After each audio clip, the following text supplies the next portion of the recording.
আসেন একটু বাইরে যাই। কি এমন জরুরি কথা এখানেই বলো। স্যার, ওই খায়রুলের বিষয়ে। খায়রুলের বিষয়ে আবার কি কথা? স্যার, খায়রুলের যখন আপনার হাতে তুলে দিছিলাম তখন আমি একটা মিথ্যা কথা কইছি। বলছিলাম খায়রুলের বাবা মা কেউ নাই, খায়রুল আমার আপন ফুফাতো বোনের ছেলে। বুলবুল মিয়া, মিথ্যা কথা অন্তত আমার সাথে বলা তো তোমার ঠিক হয় নাই। এতদিন পরে এসা কি কথা বলতেছো তুমি? স্যার, আমার কোনো উপায় ছিল না স্যার, আমি পরিস্থিতির শিকার ছিলাম।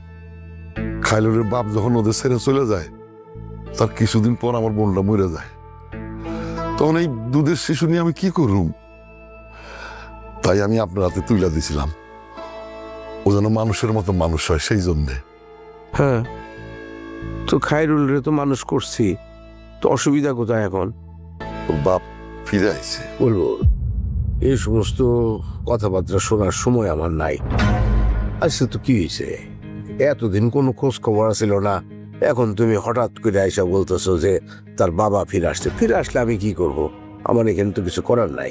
এই বিষয় নিয়ে আর কোনো কথা হবে না, তুমি যাও। স্যার স্যার, ওর বাপ একটু খায়রুলের লগে দেখা করতে চায়। কোনো কিচ্ছু হবে না, কোনো দেখা সাক্ষাৎ কিছুই হবে না। আমরা এমনিতেই মানসিকভাবে খুব অসুবিধার মধ্যে আছি। তোমার চাচি অসুস্থ, এর মধ্যে আর কোনো ফালতু ঝামেলার মধ্যে আমি জড়াতে চাই না। যার কোনো অস্তিত্ব নাই সেই লোক আমার কাছে অস্তিত্ব নাই। যাও যাও, এখন যাও তো, যাও। আমি ব্যস্ত আছি, পরে এসো, পরে কথা বলবো। স্যার, আপনি যদি তার সাথে একটু কথা বলতেন, এই জন্যে আমি আইসি অনুমতি নেওয়ার জন্যে। আমি তার সাথে কোনো কথাই বলবো না, তোমারে বললাম তো। তুমি যাও তো, যাও। স্যার, এই জন্যই তো আমি গোপনে আপনার এই বিষয়টা জানাইতেছি। ও যদি হুট করে চলে আসে তাহলে সবাই তো যাই না ফেলাইব, তাহলে বিষয়টা কেমন হইব তখন?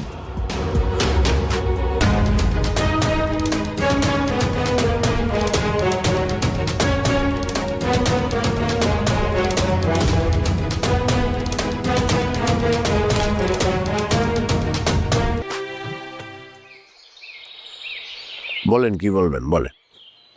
আমি আমার ছেলের সাথে দেখা করতে এসেছি। আপনার ছেলে? আপনার ছেলে কে? এই বুলবুল, ওনার ছেলে আবার কে? হ্যাঁ, আপনি এতদিন পর কোথা থেকে এসে উদয় হইলেন? আপনার ছেলে? এতদিন তো কোনোদিন শুনি নাই যে খায়রুলের বাবা আছে। এত বছর পর আপনি কোথা থেকে এসে উদয় হয়ে বলছেন আপনার ছেলে? আমি জানি খায়রুলকে আপনি মানুষ করেছেন, লালন পালন করেছেন, ওর সমস্ত দায়িত্ব আপনিই পালন করেছেন, কিন্তু ওর সাথে আমার যে রক্তের সম্পর্ক সেটা তো আপনি অস্বীকার করতে পারবেন না। আরে কিসের রক্তের সম্পর্ক? রক্তের সম্পর্ক থাকলে কি সবকিছু হয়ে যায় নাকি? রক্তের সম্পর্ক থাকলেই বাবা মার দায়িত্ব পালন হয়ে যায়? হ্যাঁ, একটা বাচ্চাকে মানুষ করতে হইলে কি ত্যাগ, কি তিতিক্ষা একজন বাবা মার লাগে সেটা আপনার জানা নাই? আপনি হঠাৎ করে এসে বলতেছেন যে আমার রক্তের সম্পর্ক। আমি কিন্তু আমার ছেলেকে না দেখে যাবো না। সম্ভব না, কোনোভাবেই সম্ভব না। ওনার সঙ্গে আমার কথা বলা শেষ হয়ে গেছে, ওনাকে যেতে বলো। যান, আপনি জানতো। আরে ভাই, খায়রুলের মা অসুস্থ, তার জীবন মরণ সমস্যা। এখন এইরকম পরিস্থিতির মধ্যে এই আপনার এই জাতীয় খায়েশ আমার পক্ষে মেটানো সম্ভব না। ঠিক আছে, আপনি যান যান যান। শকত সাহেব, আমি আপনাকে কথা দিচ্ছি আমার পরিচয় কেউ জানবে না। আমি শুধু এক নজর আমার ছেলেকে দেখে চলে যাব, প্লিজ। বুলবুল, আমি মানে তোমার কোনো কিছু বুঝতে পারতেছি না। তুমি কি শুরু করছো? আমরা সুখে শান্তিতে তুমি থাকতে দিবা না? আরেক ঝামেলার মধ্যে আমাকে তুমি ফেলবাই। উপকার করলে সেটার প্রতিদান এইভাবে মানুষ দেয় মানুষকে?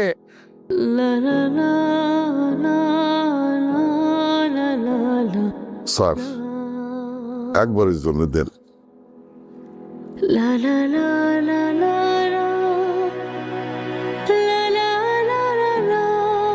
দীপা আমারে একটু পর পর খাওয়াবে, ঘন ঘন খাওয়াবে, বেশি বেশি করে খেতে হবে। বউ পেঁপে দাও। আরে খাইতে হবে তো, না খাইলে তো তুমি এনার্জি পাবে না।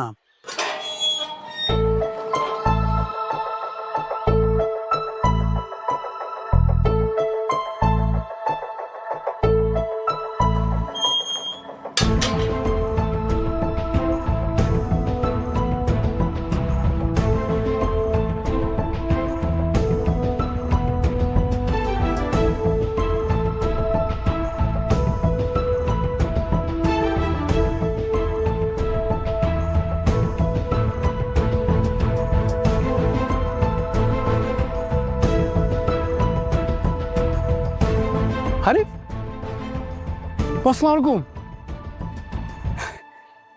আব্বা উনি এখানে? তুমি ওনার চেনো নাকি? আল্লাহর কাছে কবুতর পালবো। কবুতরের ঘর রাখবা কই? কেন বারান্দা? আমাদের বারান্দায়? হ্যাঁ। স্পেস আছে নাকি? কি বলো? তাও ঠিক। তুমি তো একটা কাজ করতে পারো। কি? যখন নতুন ফ্ল্যাটে উঠবা না, তখন আগে থেকে ব্যালকনিতে সুন্দর করে একটা স্পেস রেখে দিবা কবুতরের ঘরের জন্য। তারপর আমরা সবাই মিলে কবুতর পালবো। আরে বুদ্ধি আছে তো মাথায়। হ্যাঁ, আরে তোমরা দাঁড়ায় দাঁড়ায় এখানে গল্প করতেছো, বাড়িতে তো গেস্ট আসছে। তো আমি কি করব? তুমি জানো উনি কে? আমি কিভাবে জানবো? আর উনি অনেক বড় বিজনেসম্যান, দেশে বিদেশে তার অসংখ্য বিজনেস আছে। তো আমি একজন বিজনেসম্যান, সে একজন বিজনেসম্যান, তার অনেক ব্যবসা আছে। তার সাথে যদি আমার একটা সম্পর্ক হয়, তুমি বুঝতে পারতেছো যে আমার বিজনেসটা কই যাবে। আর যে খায়রুল যে নতুন চাকরিটা পাইল না, ক্যারল সফট, আমেরিকান কোম্পানি, এটা তো দেশে তারা আনছে, এটা তো তাদের অধীনে। এখন তুমি বুঝতে পারতেছো, এদেরকে যদি আমি আদর আপ্যায়ন করতে পারি, আমি অন্য জায়গায় চলে যাব। আদর আপ্যায়ন করতে হবে না? ভাইয়া, বড় ব্যবসায়ী না হলে আদর আপ্যায়ন করা লাগতো না? এই তুই না আমার সাথে মজা নিতেছস। আচ্ছা কি দিব বলো? কি দিবা? এই, কাচ্চি তো তারা রেগুলার খায়। তাহলে স্টেক? গ্রামের মধ্যে স্টেক কোথায় পাবি? নিপা শোন, স্টেক কাচ্চি এটা তো রেগুলার ফুড, তাদের ডাল ভাতের মতো। তাদেরকে স্পেশাল কিছু খাওয়াতে হবে, বুঝছো? সেটা হচ্ছে ধরো পেয়ারা আর জলপাই, কামরাঙ্গা, ডাব, এগুলো দিতে হবে। আর যদি তুমি পিঠা বানাতে পারো, ঝোলা গুড় দিয়ে চুবিয়ে চুবিয়ে খাবে। ছোলা গুড় দিয়ে পিঠা খাবে উনি? হ্যাঁ, আনকমন কিছু খাওয়াতে হবে তো, নাহলে তো হবে না। তো ভাইয়া, বড় ব্যবসায়ীদের এগুলো পছন্দ, মিডিয়াম রেঞ্জের ব্যবসায়ীরা এগুলো পছন্দ করে না কেন? এই তোকে না এখন একটা বলতে হবে। আরেকটা কোশ্চেন করি।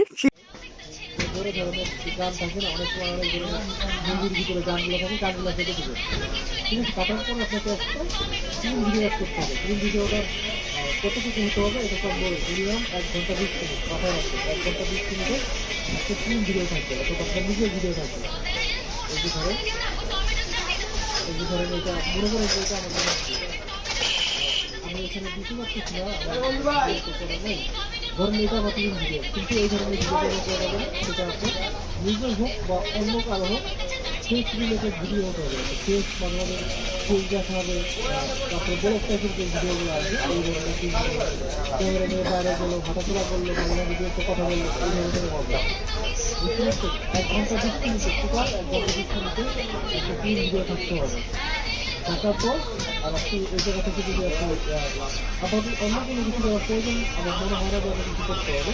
তো স্ক্রিনটা অনেক বাড়াই দিলে দিতে পারেন, আর যদি না চান যে বাড়াই দিলে সেজন্য সমস্যা নেই, যেইভাবে আছে এইভাবে আপনি রাখতে পারেন। সেক্ষেত্রে আপনি অডিওটা রিউম দিতে পারবেন, রিউম দিতে পারেন, রিউম দিতে পারেন।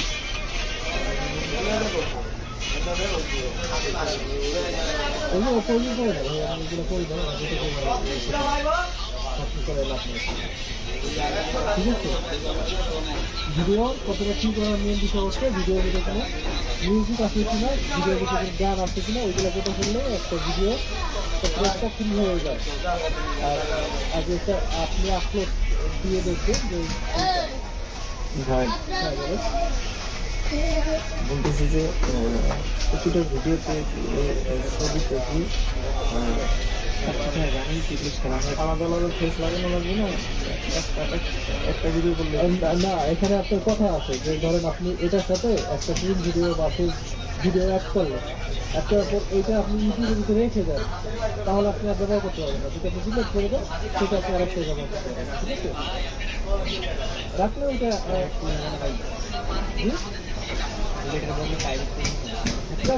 আপনি যখন ধরুন আপনার একটা চ্যানেল ওয়াটসঅ্যাপ কমপ্লিট হয়ে যাওয়ার পর এই ফিল্ম ভিডিওটা তো আপনাকে প্রাইভেট করে রাখতে হবে না, তাহলে তো মেমোরি কিন্তু পাবলিক করে রাখতে হবে।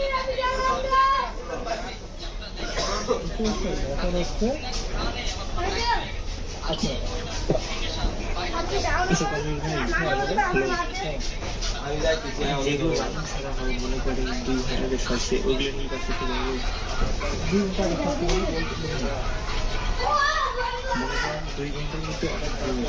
হ্যাঁ, আপনিও তো ওই ধরনের মুভিগুলো ইয়া করবেন, যেন ধরনের যে তার কাছে থাকবে ওইটাকে ডাউনলোড করে রাখবেন, এটাকে তার হচ্ছে কালকে সে হচ্ছে ইয়া করে দেবে, কালকে সে হচ্ছে দেখা যাচ্ছে যে কালকে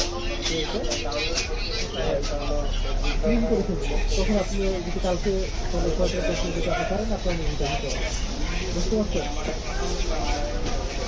আরেকটা বিষয় হচ্ছে এই যে থাম্বনেলটা, মুভি কিন্তু অন্য একটা থাম্বনেল এটা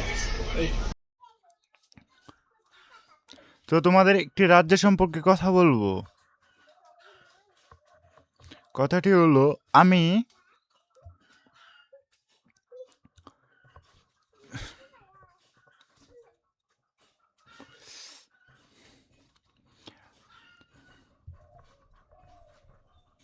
উত্তর পাহাড়ের পথে যাত্রা সহজ ছিল না।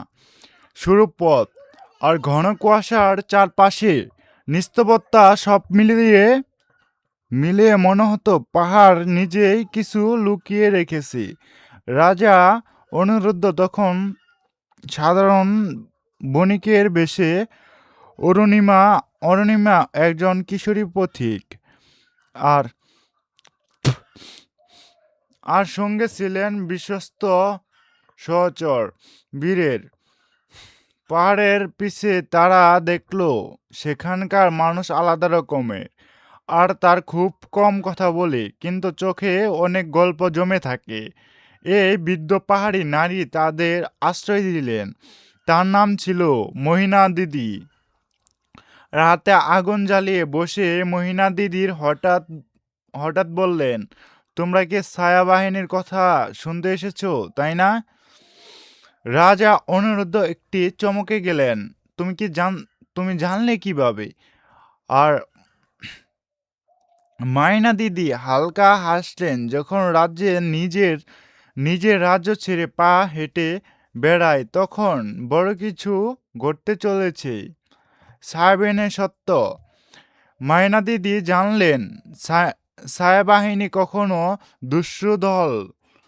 দুষ্টু দল নয়। তারা পাহাড়ের সেই মানুষ যাদের মন আর জমি এক সময় রাজ্যের আদেশে কেটে নেওয়া হয়েছিল। শহর বড় হয়েছিল, কিন্তু পাহাড় ফাঁকা হয়েছে। ওরা আলোর আসে না। মাইনা দিদি বললেন, কারণ আলোর ওদের কথা কেউ শুনে না। ছায়া থাকলে অনন্ত ভয় তৈরি হয়। তখন চুপ করে তাকিয়েছিল। সে হঠাৎ জিজ্ঞেস করলো, তাদের ভয়টা কি আমাদের তৈরি? মাইনা দিদি মাথা নাড়ালেন, হ্যাঁ মা, ভয় জন্ময় অবহেলা থাকে। সেই রাতে অর্ণিমা ঘুমাতে পারল না। আগুনের শিক্ষার দিকে তাকিয়ে সে ভাবল, রাজ্য শুধু প্রাসাদ আর সিংহাসন নয়। রাজ্য মানে সেই মানুষগুলোই যারা কথা বলার সুযোগ পায় না। সে সিদ্ধান্ত নিল, রাজ্যে ফিরে গিয়ে সে পাহাড়ে মানুষের কথা বলবেন। রাজা অনিরুদ্ধ দূর থেকে মেয়ের দিকে তাকিয়ে বুঝলেন, সেই যাত্রা সমস্যা সমাধান নয়, উত্তরাধিকারের ঘরে তুলেছেন। পাহাড়ে ভোরে সূর্য উঠল ধীরে ধীরে। আলো ছড়াতে ছায়াগুলো ছোট হয়ে এলো। যেন পাহাড়ে নিজের ফিস ফিস করে বলল, এভাবে করে আমাদের একে একে পূর্ব যোগ করব। ওয়েট, এক সেকেন্ড, আমি দাঁড়াও, তোমাদের আরেকটা পর্ব শোনাবো। তো আমাদের গল্পটি কেমন লাগতেছে বন্ধুরা সবাই কমেন্টে বলে যাবেন।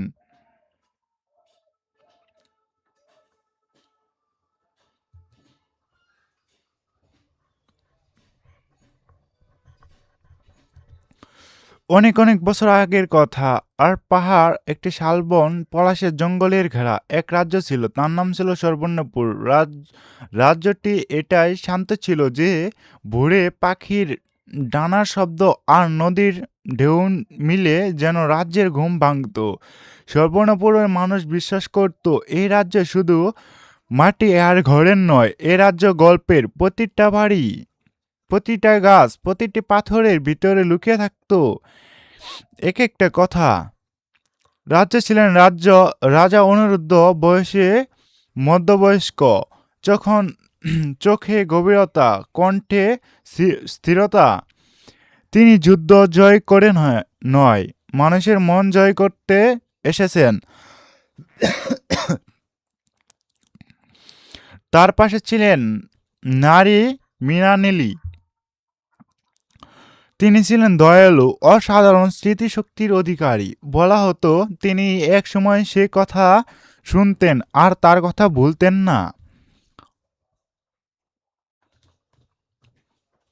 সুবর্ণপুরের কোনো কঠোর শাসন ছিল না, কখন আইনও ছিল না, কিন্তু ন্যায় ছিল গভীরে।